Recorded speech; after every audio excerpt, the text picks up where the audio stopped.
including some of the good news.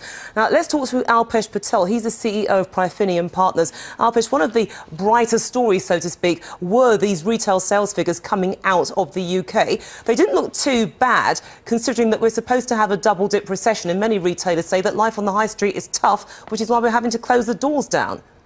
It is tough. A PwC report says that the number of insolvencies on the high street for the United Kingdom as a whole is about 35 a day of stores closing down. We know some of the high-profile ones like JGB Sports and so on as well. But these figures, 0.6% up on last month and up year on year as well. And it's the fastest quarterly rise since about 2010. But let's not read too much into it. You could argue that things had pretty much bottomed out, and maybe during the wet, cold summer where everyone was busy indoors, perhaps watching the Olympics, they eventually got round to doing some of the shopping they'd put off ahead of Christmas. So I don't want to read too much into it, but at least it's not lower, and consumption is vitally important for the broader economy.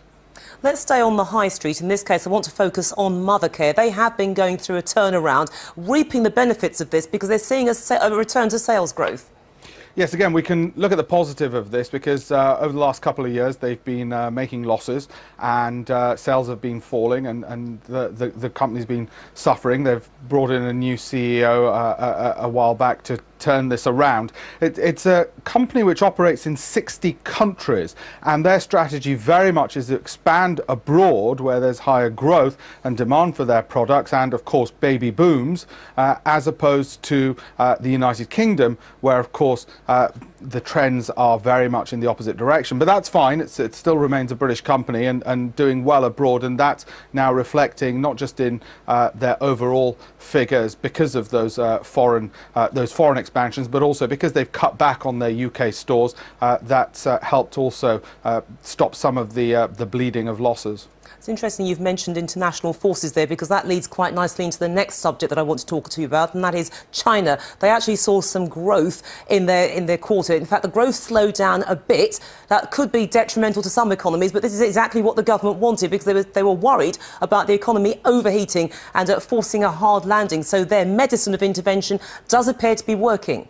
It's a different world, isn't it, from Europe? 7% growth.